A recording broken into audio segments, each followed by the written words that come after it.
Salam alaikum wa rahmatullah et bienvenue dans cette nouvelle vidéo où je vais traiter avec vous la correction de l'exercice numéro 19 du premier chapitre, notion de logique. Le contenu de l'exercice.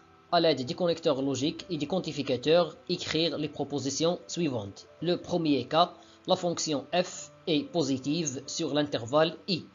La deuxième proposition, la fonction f est strictement négative sur l'intervalle i. Troisième cas, la fonction f est nulle sur l'intervalle i. Le quatrième cas, la fonction f est croissante sur l'intervalle i.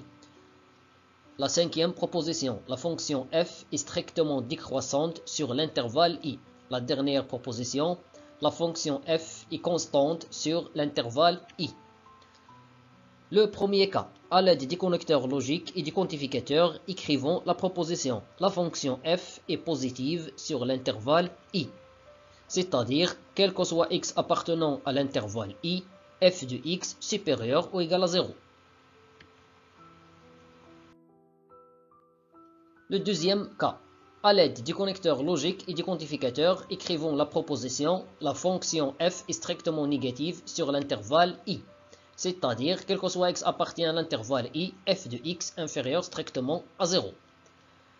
La proposition suivante, la fonction f est nulle sur l'intervalle i. C'est-à-dire, quel que soit x, un élément de l'intervalle i, f de x égale à 0.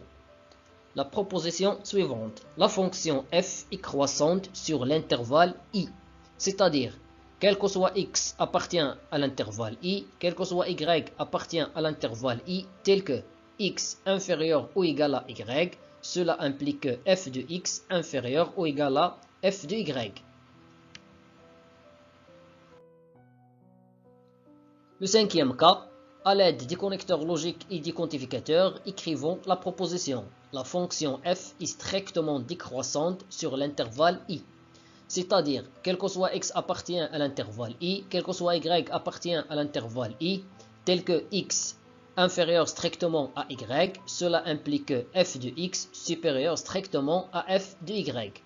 Le dernier cas, la fonction f est constante sur l'intervalle i, c'est-à-dire, quel que soit x appartient à l'intervalle i, quel que soit y appartient à l'intervalle i, on a f de x égale à f de y.